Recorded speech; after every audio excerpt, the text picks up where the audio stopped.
This is A Silent War Within, the podcast dedicated to confronting the unseen mental health battles carried by our first responder and healthcare heroes.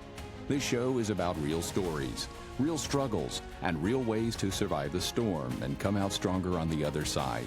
For too long, stigma has kept you silent, but this is your space to bravely break that silence, share vital insights, and build a community where your well-being truly comes first, because your service deserves unwavering support. Hey everybody, welcome to A Silent War Within. This is Makayla, not Kevin. Kevin is still out. I know y'all are so eager for him to return, but you'll have to deal with me a little bit longer. Kevin's still doing physical therapy, but he should be back with us shortly. Today we're joined by Jason M. Jason M., how are you today? Blessed. How are you? Jason, I honestly think you're better looking than Kevin. So I'm really glad. I'm really glad it's you, not Kevin. He's going to be editing this, so he'll see that. Well, Prettier face to look at. To his credit, you guys are family. So That's true. That's true. And then we are also joined by the amazing Travis Ivey. How are you today? Doing well. How are you? Perfect. I'm so glad to have you here. I'm glad to finally be here. Blown up on social media, and I'm so Thank you. glad that we are getting to talk with you today. Thank you. All right. So I'm going to read your intro. And everybody, it's a little long, so just hang out with me, okay? He has some impressive stuff we've got to talk about. He's an accomplished man. I know. All right, today we are joined by a guest who has spent over 3 decades on the front line of emergency services.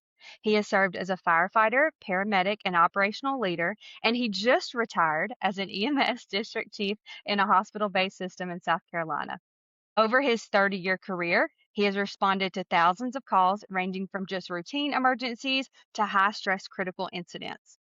Eventually, the weight of those experiences forced him to confront his own personal cost of the job and begin his own healing journey. The profound personal transformation led him to write After the Sirens, Finding Grace in the Quiet, a book dedicated to helping first responders navigate trauma, identity, and rebuild after years in the field. Today, his mission has grown into a powerful platform called Between the Tones, which focuses on life after the call and who first responders are outside the uniform. He's also developing the DRIFT system to help individuals and organizations understand the neurological realities of trauma and intentionally building resilience. Alongside his wife, Morgan, a longtime 911 dispatcher, he is also pioneering resources to support first responders, their families, and children. Travis, that's amazing. Thank you. Thank you. That's a lot when you said it. I know you've done a lot over your 30-year history. So just dive right in. Tell us what made you want to become an EMS paramedic? How did you meet your wife? All of those things, your life story. Boy, how I got into this. You know, growing up, my dad was a cop. I'm the son of a homicide detective. Funny story, when I was a teenager and I would get in trouble, I didn't get questioned by a normal parent. I got questioned by a homicide detective. Your eye twitched a little different when I asked you that question. You're telling the story. But growing up, dad was a police officer. My thing was, I'm going to date myself a little bit. Emergency, the TV show. I always thought it was cool to watch Johnny and Roy, pop the D50, with the toxic spill going on behind them. And that was kind of my hook. I thought that's cool. I want to do that. In high school, became a volunteer fireman. 20 years old, I believe. Got hired at a city fire department. Worked there for about 8-9 years. Felt like full-time church work was the next step for me. So stepped away from all of this for about 8 years. Eventually came back to it when my season in full-time church work was over. Went back to fire and EMS because that's what I knew. It was, okay, I need a job. I can do this. I used to do this. So jumped back into it. Back then in the day, EMTs, I think I was making $9.75 an hour. We didn't make much. Still today. Yeah, still today. It's pretty bad.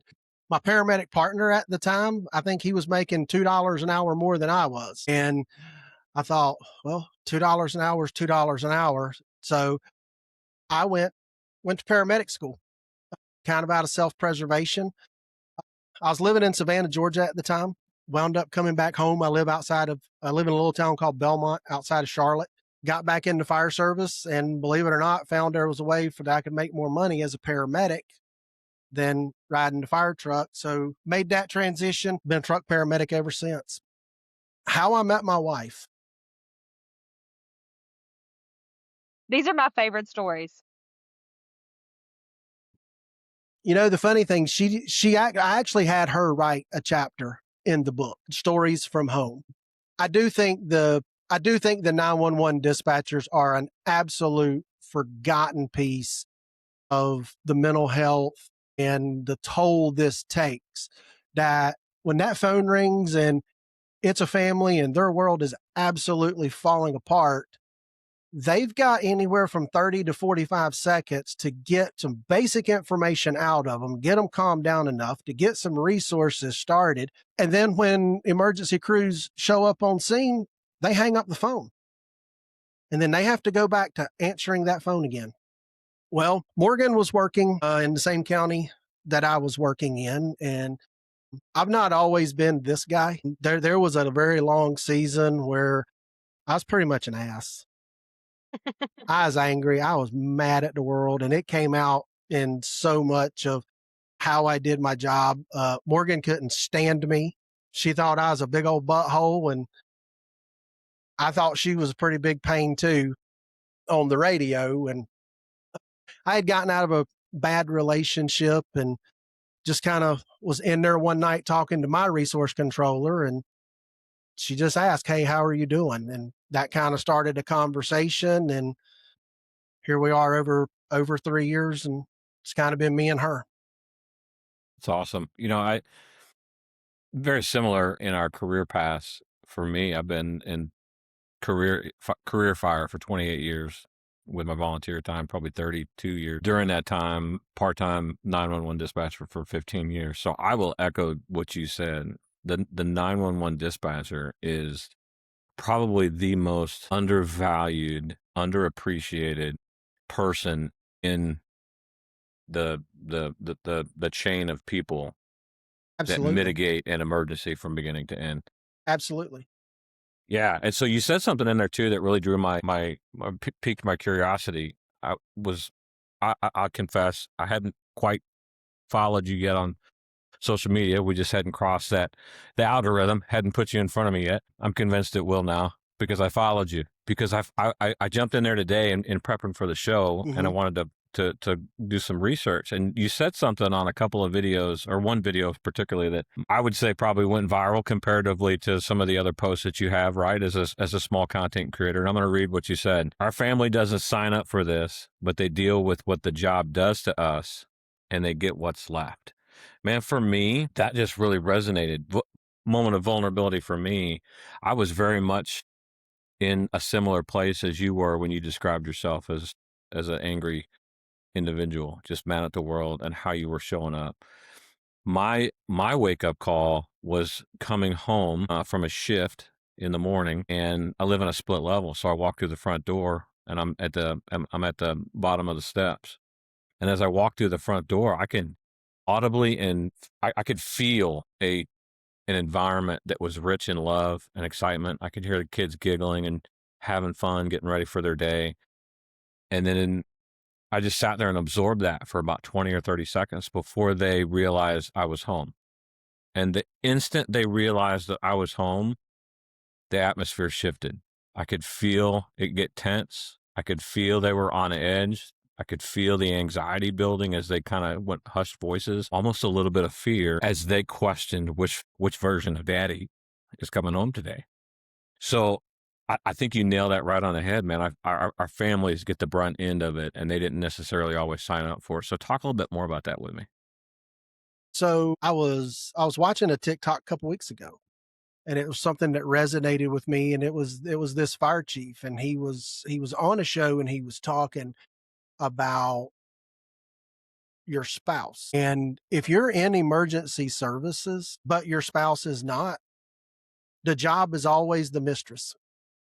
The job is always going to get what's first. And far too many times, we've got absolutely nothing left. And again, I grew up in a homicide cop's home. And there were times that dad would come home. All I wanted was just, hey, to hang out with dad. Dad's been busy at work. I want to hang out with dad, spend time with dad. Dad come in the door, bite my head off, snap at me. The whole atmosphere in the house changes, as you were talking about. And I started thinking, well, what did I do? I did something wrong. When in fact, you find out a couple days later on the news that something come out, my dad had worked a really bad case. My dad had worked a really,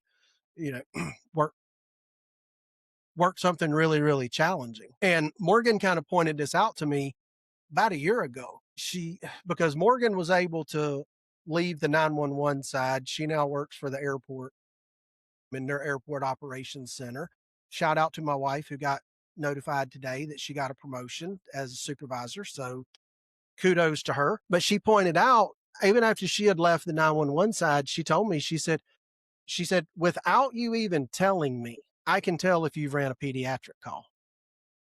And I said, well, how do you do that? And she said, because you're distant with Olivia. She said, you come home and Olivia wants to spend time with you. You're short with her. You're distant, you're disconnected, and it takes you several days. Morgan has a huge passion for the kids who are involved in all of this. And, as I said, what you see today is not who I was 10 years ago. Easy. I am living proof of way more grace than I ever thought I deserved. Before I really started this journey that I've been on, I really didn't have a relationship with my kids. My daughter's 29, Hannah, and Caden will be 24 Sunday. Hannah didn't really have much to do with me.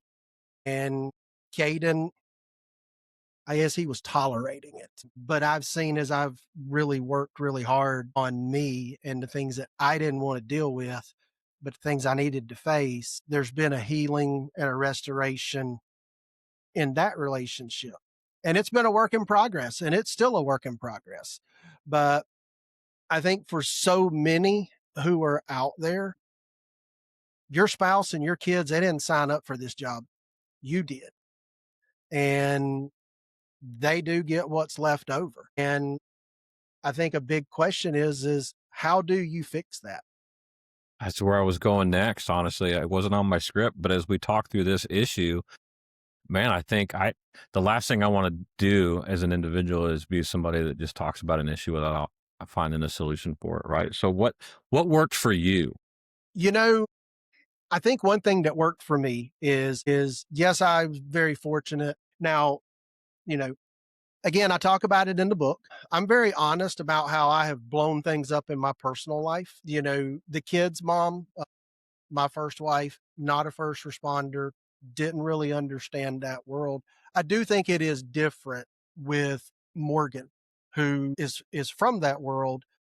She understands that, but we talk in a relationship, we talk about everything, but sometimes talk about nothing. And you think you're protecting your family by, well, I don't want to sit down and tell my husband or tell my wife about the day that I've struggled with. They won't understand it. I think you're minimizing their value and their impact into your relationship. They may not completely understand everything you saw or that you had to do, but they can listen. Yeah, and I think that's important. To me, that's a great first starting point. Similarly, I went through years of therapy, a lot of hard work, a lot of internal work, clearing up some of the things that were holding me back and that trauma. And one of the first things I learned in my relationship with my wife as I started doing that internal hard work was that she doesn't necessarily need to know all the gory details. Right. But I can share my emotions. I can share my feelings. I can share some of what I saw, some of what I experienced, and how I'm struggling now. And then the next thing for me was just an understanding, like you talked about it. Your wife can look at you and just know when you had a pediatric call, because she knows you, that you guys have that level of intimacy in the relationship that she just knows you. Very similarly, we just hit a point where my wife was like, okay, I know which version of dad came home, but my husband is walking through the door and I'm going to give him some space.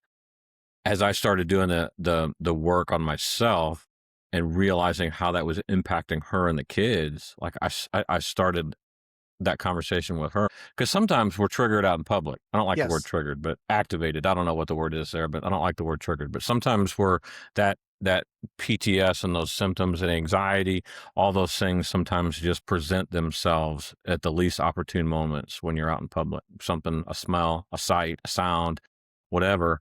And in those moments, when I would instinctively pull away, I learned to just communicate to her just with either a look or a nod or a one-word sentence like, hey, I need a minute. Mm-hmm.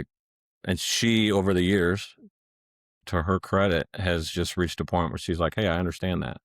I don't understand it because she hasn't lived it, but I understand where you're at. And because I love you, I'm going to give you that space because I want the best version of you. Yeah. And I think I think there's that level of you protect your spouse protects you. You know, it's the king protects the queen protects the king. And it's that first step is absolutely recognizing and also being willing to listen. A lot of people who are first responders, we don't like to listen, and we completely sure do not like to be told when we're wrong. No, we are the problem solvers, so we can't possibly be the problem, right? Absolutely. And you know what? I think we convince ourselves of that in retrospect, we're solving chaos for everybody else, that we completely ignore our own chaos. But one of the things you talked about of doing the hard work, I think one thing is I've always said, you get out of therapy what you put into it. If you go in there and blow smoke with your therapist, you're not going to get very far. But there comes a realness with true therapy of where you've got to get really, really honest. That's why it's the hard work, because we don't want to be honest with ourselves, because we know unconsciously, subconsciously, we know what's stored under there. We know the dirt. Yeah. Yeah. That's a good point. Yeah. We know the dirt. It's easier for us to go and help whoever. It doesn't matter what they've done or who they are or any of that stuff, but we struggle to give our own self grace. Man. Because we see our faults, we see our mistakes, we see the things that we blew up, all the woulda, shoulda, coulda of looking at life in the rearview mirror. And one of the biggest things is it's got to start with, you got to give yourself some grace to just be human. I agree. I think there was only one. Go ahead. There was only one perfect person. We're not called to be perfect. That's right. And me and Jason just interviewed a psychotherapist who deals exclusively with first responders, Jennifer. Her episode will come out right before yours, the week before yours. So if y'all are listening to this in real time, live, just go back and listen to the episode we did with Jennifer. She's great. And basically we talked about how she has to break through the shell of first responders. And for people who take care of people all the time, they're very resilient, or I guess stubborn to therapy for their own self. But she says how she breaks through that barrier is she goes to the firehouses and she says, this is how you help your coworker struggling. And she said when she finally broke it down like that, because we're all helpers, when she finally broke it down like that, people started to finally realize, okay, I can help myself with this information. So I think that's really important too, especially with how stubborn we all are. Fire, EMS, dispatchers, nurses. Yeah. So yeah. One of the first things I learned in my coaching training was that when you're a part of the problem, you can't be a part of the solution. So understanding that we have a problem, that we're struggling with something, not necessarily a problem, but that we're struggling with something, or that we're in a season of struggle, is to recognize that it's there and then to reach out and ask for help, and that it's okay to ask our spouse, our significant other, for help, and that quiet, calm voice in the dark, because you're right. Our role is to protect her and her role is to protect us, or vice versa if you're listening to this and you're a female. Yep. That's what the good Lord created it to be. So switch gears for just a second. You've, over a 30-year career, you've seen thousands of calls. I'm curious for your perspective on what the early days in EMS and fire look like compared to your current perspective as a leader that's shaping the next generation. So, Freshly retired leader. Yes. yes. Still there. You're still leading though, because you've got the book and you've got the platform. That I would argue you're definitely retired from that. I don't like the word retire. I think you've sunsetted into the next stage of life. I think we all still see you as a leader in the industry. So, well, thank you. I'm curious what your perspective is on the early days versus today. So early days, I think in the early days, anybody that's just started out in this, or anybody that has done this for any length of time, if you think back to your early days, there was a lot of excitement. You get to get on the truck with the blinky lights and the woody whoops, and you get to go to all this stuff, but you're terrified because you know what you don't know. I remember years and years ago, I went to it was in the early 90s. I went to a hazmat technician school, and it was a 2-week class. It was awful, and stopped back by the station to drop off some equipment, and I was talking to the captain at the station. We were talking about the class, and he was asking me, he said, so what did you learn? I said, I learned that I know just enough to be really dangerous. Just the fire service in general, I think. That is the fire service. So there was that fear, but there was also that excitement. I had seen and experienced death in the job early. Also knew that, I hate to use the word, well, that's the reality of the job. But no, the reality is none of us were created or designed to see the stuff that we see and deal with and go through on a daily basis. Transitioned toward the end of my career as a supervisor who had 28, 29 full-time people, 10 or 12 part-time people, 13 trucks on the road at night. I was still scared. I was scared for my people, because if you do this job long enough, you're going to know people that lost the fight with themselves, and worried for my people. I come up in a generation of, hey, that's part of the job. Get over it. To what I'm scared of now is what is currently going on across all disciplines of emergency services. Is you've got so many organizations and services that are, well, let's just ignore it. Yeah. Let's ignore that Travis and his crew had a bad call, because if we ignore it, we're not accountable to it. If we ignore it, we're not responsible for it. I'd almost rather have the older generation, because at least in that, somebody was acknowledging. Yeah. I wish somebody had told me 30 years ago that you are the most important patient you will ever treat. And you got to take care of you. You got to put you first. I encourage my people, take your time. If I had crews, I've been the paramedic that has had the pediatric death that was at the hospital and didn't even get enough time to process what I had seen, because my patient was literally the same age as my son, and being told, we need you to go run more calls, and not even being able to process it. When I became a supervisor, I was like, I am never doing this to people. If we need to go sit at Waffle House and I need to take you out of service, I'll take you out of service. I'm curious, as a supervisor in that role, that's a good point. What do you do with the guy?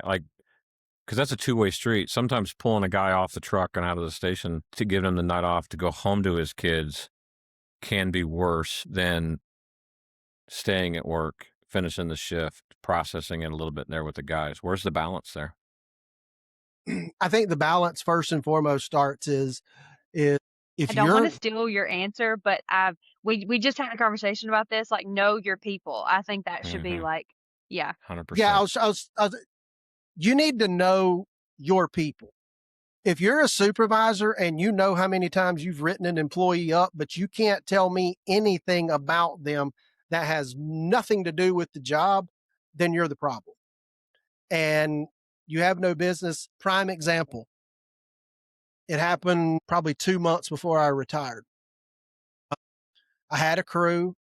They go out on a call. They're on the call and they key up and they ask for police, emergency traffic. And I'm sitting in the office and I'm like, something's just not right. And then it was like a minute later, they're calling back asking to attach me to the call. And at this point, I'm like, this is one of my seasoned providers that if they're asking for help, man, we should have got people going yesterday. Still nothing. Then they key up on the radio and ask for an ETA on police. And she started crying on the radio. And she said, the patient is attacking. I set off all the triggers on the speed alerts in our vehicle. I had all, so when I got there, they're physically okay. Emotionally, not so much. I took them completely out of service for the rest of the night, but because I knew that crew, I talked to them. And one of them was like, well, I just want to go home. And I'm like, okay, well, I know this provider. And I said, are you sure that going home is the best option? Like, look, you can stay here. We will continue to pay you. You can hang out with your partner. Y'all can work on call reports. You can watch TV. You can play on your phone. I don't care. I think it comes back to knowing your people. Yeah, and I would say, and a conversation like you just alluded to, right? It's knowing your people and then having that conversation. Hey, what do you think is best for you? Here's my thoughts. Let's come to a decision on which is the best path forward. And I even talk about my own life. Day before Father's Day last year, ran probably hands down the worst call I've ever ran. I talk about it a little bit, and actually I talk about it in the book.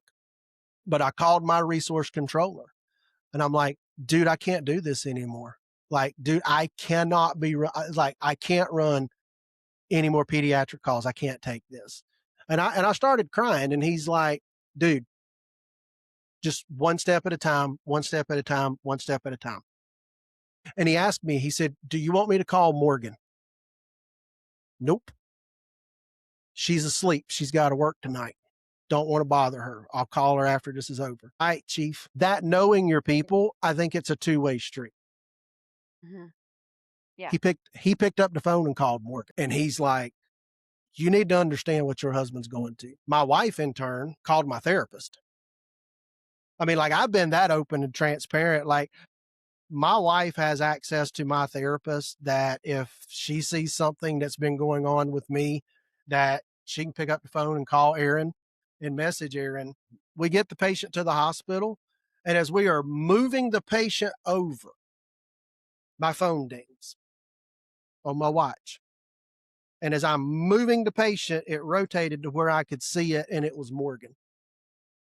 And it was a message that said, I am so sorry. I love you. I get done, had my moment, big moment, and I called her. And she said, I'm on my way to get you. She came to work and picked me up. I left my truck there for 3 days. I truly did not know if I was even going to go back to this. But I think it gets back to, just because you put on the white shirt, just because you're in a leadership role, no, you're not necessarily taking care of the patients in the street, but your patients are now the ones who are showing up every day and they're clocking in. And if you're not taking care of them, you're not doing your job. Yeah. And that kind of goes right into the next question that was on my list was that the moment in your life that you realized that when just getting the job done was not good enough anymore, you had to take care of yourself? No, back to one of the things early that Jason was talking about doing the hard work. Mm-hmm. We identify with so many things of, well, I'm a paramedic. Well, I'm a fireman. I'm a police officer. I'm a dispatcher, whatever. I'm a dad. I'm a son. I'm a husband. That's what you do. It's not necessarily who you are. And part of that healing journey is finding your self-worth, finding your self-value, that realize that I'm enough in here, that I was created for a purpose and created enough inside of me to handle whatever life presents or whatever life puts in front of me. But I think that also ties back into grace, forgiveness. Yeah. We got to forgive ourselves for a lot of things that we have individually done. So looking back, can you pinpoint a moment Yep. where you're like, this is it? Yep. Yeah. I had been in a really bad relationship and things had just gotten to a point. I just left my house, just started driving. At that time, was barely speaking to my kids, didn't really have a connection or, had a strained relationship with my parents. And I'm driving around that evening. I was supposed to go to work. I finally called out of work and I pulled up at my parents' house and I called and my mom answered and I said, "Where are you?" "Well, we're at home. What's wrong?" And I said, "Open the garage door." That was the moment that I was like, I've blown up so much of my life. I've had failed relationship after failed relationship because I had gotten into a season that where if I left work, my phone didn't ring. Nobody called, reach out, check on me. And that was the moment that the very first time I walked into a counseling session, I told the lady, I said, "I don't know what I got to do, but I cannot live like this anymore. I have lived this way for 40 some years. I've blown up relationships. I've blown up anything and everything that I possibly could, mad at the world. Something's got to give. I'll do whatever I have to do." But I took it as a checklist because that's what we do as paramedics and firefighters and police officers. It's a protocol. It's a checklist. And I'm like, I do this, I do this, I do this, I do this. Little did I know. Therapy, check one. Yes, I go to therapy every week, but it was in that moment that things started really changing for me. Then you transition 2 years and I'm having a conversation with both of my kids, adult kids. We have 3. So Olivia's 10 and we'll talk about her in a little bit. But I remember having conversations with Hannah and Caden. And Hannah's like, "Dad, you're wasting your time." She's like, "You're still talking about the stuff from 2 years ago. You're still rehashing the same dirt." I'm like, okay, that's how I get hooked up with Aaron and Rock of Refuge and somebody that specializes with a first responder that knows how to target the first responder. That was the moment that I really started realizing that this is taking way too much of a toll on me. Yeah. And after first responders, they see all this trauma and they go home, that's when the really scary part begins. Even in the title of your book, after the sirens, finding the grace in the quiet. Talk to us about why that quiet moment after you get home by yourself is so dangerous. I describe it this way in the book. I describe being a first responder as it's like Alice in Wonderland. Everybody that starts out in this career, you are young, you are innocent, naive to a lot of the realities of what you see in the street. Everything's not portrayed as it is on TV. And then you fall down this rabbit hole. And in that rabbit hole, you start to meet all kinds of weird and crazy things. You see all of these things, and your life has changed forever. And at some point, when you get back out of that hole, you realize that the calm is in the chaos. Yeah. And just like Alice, when she got out of the rabbit hole, what'd she want to do? She wanted to go back down in that rabbit hole. We chase the chaos because the chaos is where the quiet and that's where our head and all the noise goes silent because we can focus on this. We can focus on this. We can focus on this. Tunnel vision. Well, It becomes our comfort zone. Yep. It becomes our safe place. Yes. And we come home and home's supposed to be peaceful. Home is supposed to be that place of solitude. Peace doesn't feel comfortable now. Yeah. And so what do?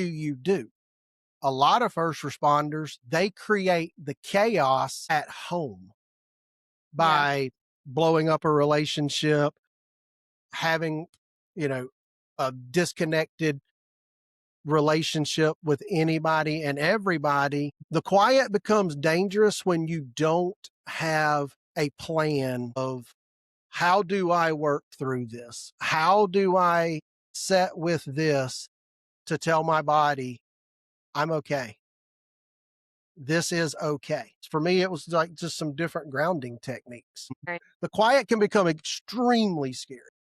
Yeah. Yeah, I've seen that certainly in my own life and in other good friends. You're talking about knowing your people. Like I could see this self-sabotage, one in my own life for sure, where we go to create that chaos just because it's what we know. Like you said, it's our safe zone, it's our comfort zone. So kind of leads into the next question, really. Your drift system. Talk to us about that. How does that help us understand what happens to our nervous system when we run call after call?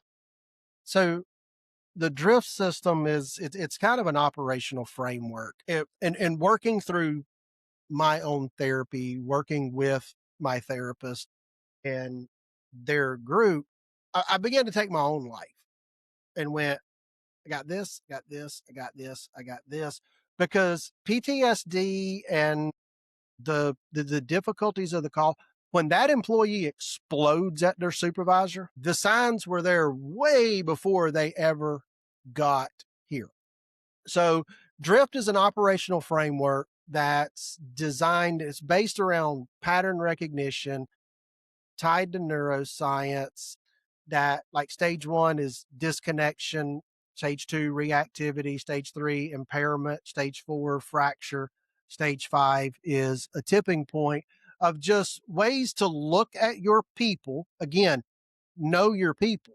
A prime example would be a provider comes in, they're just not their self.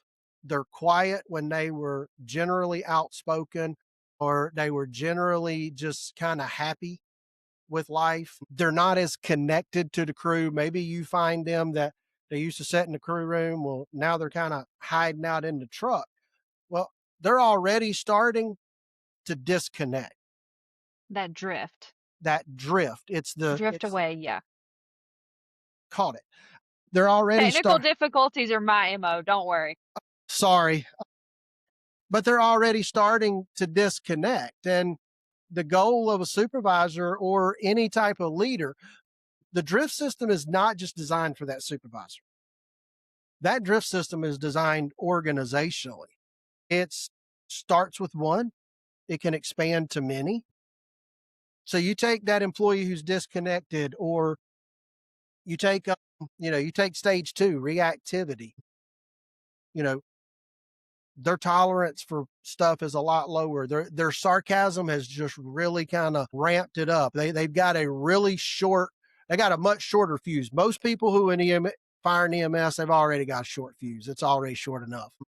They're leaning into like that mean category, not Yes. just sarcastic and like the normal, like little bullying stuff. They're leaning into mean, rude, hateful comments. Yeah. Absolutely. So if you have leaders that know their people, maybe it's people above that supervisor level that know these same people. They're like, well, wait a minute. Okay. They've now gone from here to they're going here. And drift is not therapy. Drift is not labels. It's just simply pattern recognition that's categorized. I used the START triage system: green, yellow, red. And then the final one is a mayday. A mayday is, holy crap, I have a problem. This system does work. It's what I actually used with my people for the last 5 years. I just didn't realize that it had actual name to it until I started actually putting it all together. But this can even be used within a service of where QA people are QA-ing call reports. Maybe you've got a provider that used to be very thorough and detailed, or you knew this provider doesn't miss stuff. Well, now all of a sudden you start noticing, wait a minute, they're missing stuff. They're missing stuff that I know that they don't ever miss. Okay. Where does that start to follow that somebody else can then say, hey, whoever, are you okay? What's going on? And then you can put that drift system like into place to like help them or like find some therapy or something for them once you see that's kind of been activated, right? Yeah, I mean, it may be something as simple as just bring them in, sit down, because it may not have anything to do with the job that's got them drifting. You know, they could be worrying about, how am I going to pay my bills? How am I going to put food on the table? How do I have enough gas to get home from work? Because when you clock in, you don't get to take all the emotions and the crap that we deal with outside the job and put it in a nice, neat little box. Now you're going to go run calls, and all of that just kind of gets added to the box. And I've had people come and sit down, and I'm like, hey, what's going on with you? Nothing, I'm fine. Now, don't lie to me. Like, you're not yourself. What's going on? And, you know, sometimes it was things that had to do with the job. Sometimes it had absolutely nothing to do with the job. And it's like, okay, how can I help you? What do you need from me? Do I need to relocate you to a slower part of the system? You know, you're one of the few people that's got all the available PTO hours because you don't ever want to take time off. Do you want to put in for some PTO and take a couple of days off? I'll go ahead and approve it now. Figuring out what they need. It's no different than the patient we encounter on the street. When you show up, not every patient that we encounter needs everything in the toolbox. But this toolbox, big as it is, does it have the piece of where you have the provider that comes to you? I had a young man show up to my office one night. He was actually off, and I'm like, man, what in the world are you doing here? Well, we get to talking, and it was apparent. I was like, if I let this kid leave, I don't know that this kid will be alive when the sun comes up. I was like, hey man, hold on, let me go make a phone call. I got to go take his phone call real quick.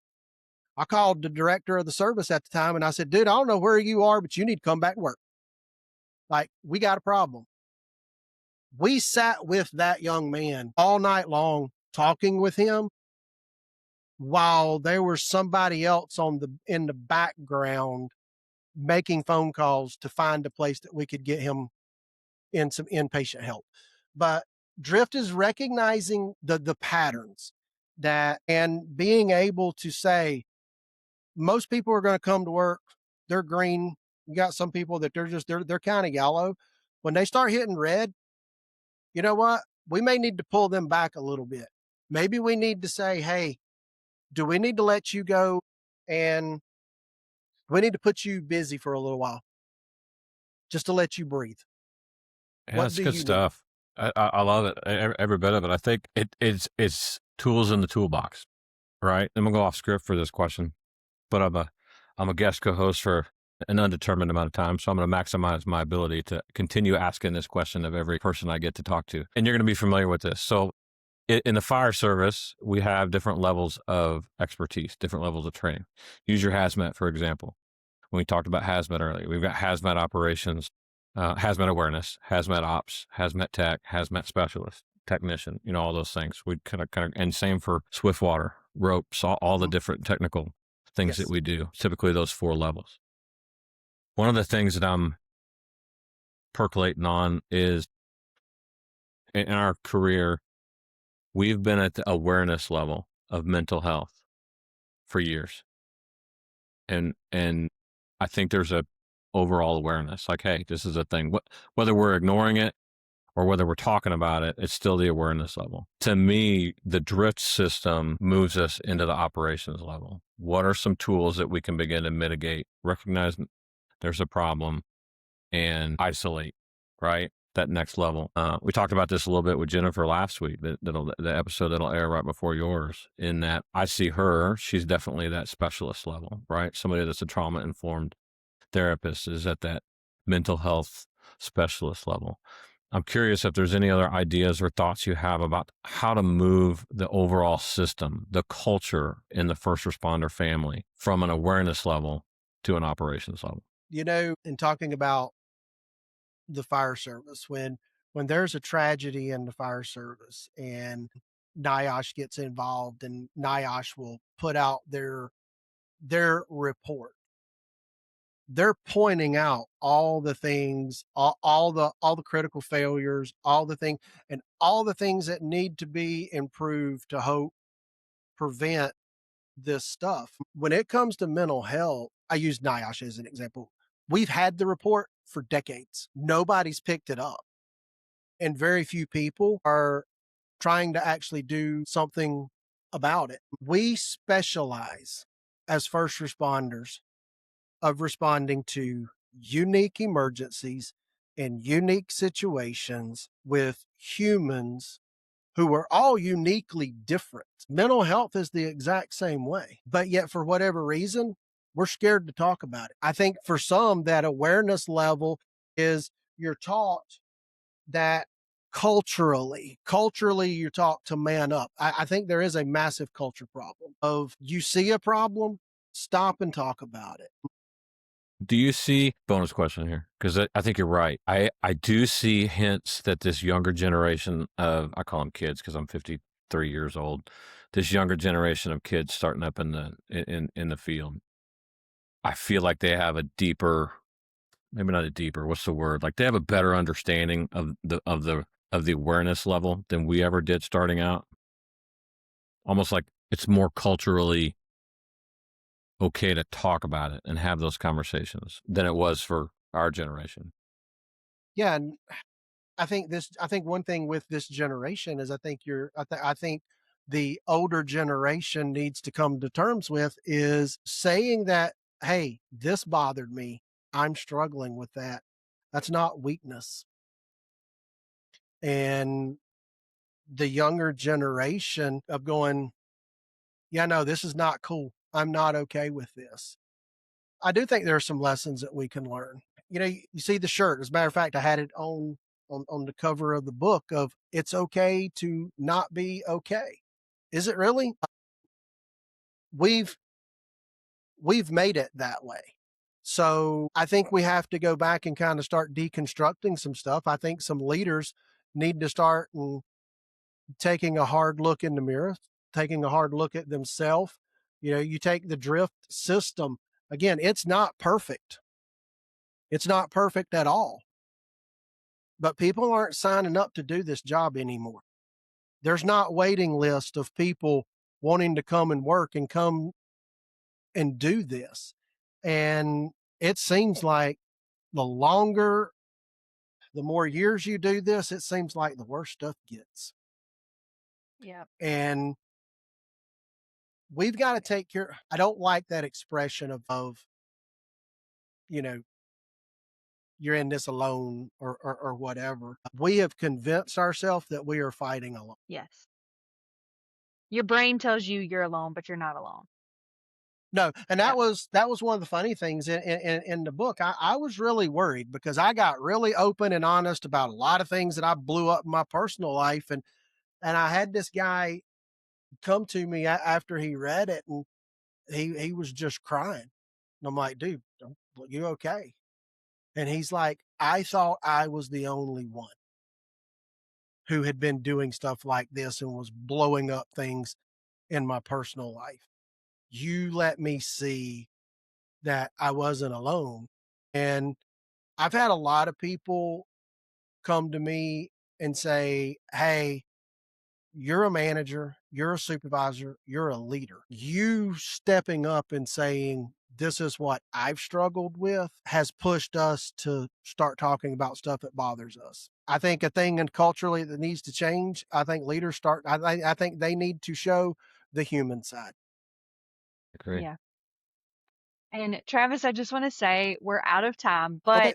your episode was fantastic. I loved learning about the drift method. I'm going to use that. I'm a supervisor at my job. I'm going to use that for my people. And Jason, what's your last thoughts? I mean, he was amazing, but what do you have to say? Man, I love it. I think it's all good. I feel like I could talk to you for another hour. To be honest with you, I know. I didn't I feel realize like I've I've we were learned so enjoyed already this. much. Yeah, I get so wrapped up in our conversations sometimes that I forget there's a clock up at the top. I should watch it. Yeah, I didn't even realize it. I was like, oh, wait, there's a clock there. Yeah. Yeah. No, that's all good though. So, Travis, tell us where we find you. Like, where do we find you? Where do we find the book? And what's next for you in this season as you guys grow the Between the Tones family? So I guess the easiest way to find me is betweenthetones.org. That's our website. You can find the book there. If you buy the book from me, $5 of every purchase of the book goes to Thanks for Service, which is the 501c3 nonprofit for Rock of Refuge Counseling Center that helps first responders offset costs for therapy. The book is available on Amazon. Well, I'm on the TikTok. I think it's Between the Tones. I struggle with this whole technology thing. Same. The woodworking business and stuff, that's at betweenthetones.org and a lot of the stuff that we're making. So what's next for us? I want to continue to push the book, continue to push the drift system. Anybody that wants information on the drift system, we offer a complete class, 4-hour, 8-hour, and then we're working on a train the trainer project. Probably one of the biggest things that I'm the most excited about, and it's something that Morgan is working on. And again, I said our daughter Olivia, she's 10, she's on the autism spectrum. And man, I'm gonna tell you what, I wish so many people could just experience how she views the world and how she just moves through life. But Morgan has a huge passion for kids. We're actually in the early stages of developing a children's book series that is geared toward kids 9 to 12 who are kids of first responders. That way, moms and dads can read this book to them. And it's not necessarily about this guy wants to be a fireman, this guy wants to be a paramedic. We use the term in our house of big emotions, of we're having big emotion day and just need a big squeeze or whatever. But this is a book that can help parents who are first responders read to their kids. That way that their kids can begin to understand that if dad comes home or mom comes home, maybe it's been a big emotion day, and to help them. So that's something that's in the works. Wow. That's And awesome. I'm also working on a kind of a book idea. I actually have 2 other ones. One is on church hurt. And healing, and healing from that. And then the second one is just kind of a memoir from a bunch of different people who have completely collapsed but have come back and what their journey looked like. So we'll have Good to stuff. keep updated on you. yes, Yeah, and we will be absolutely. at 2 of the next Pierce Foundation's mental wellness summits. We'll be in Greenville and we'll be in Asheville. That's awesome. That's awesome. Good for you. Do you have any questions for us? No, I absolutely love what y'all are doing, and I'm so glad to see that Kevin is doing better. That's awesome. Yeah. Yeah. Yeah, he is. So you You know can, what? Dale, I got a question for you. yeah. Oh, yeah, Okay. go ahead. Go ahead. I Please do- got a question. I do have a Yeah. question for you guys. What's one thing that y'all wish somebody had told y'all 20, 30 years ago in your career that would make a pivotal impact in how you view things today?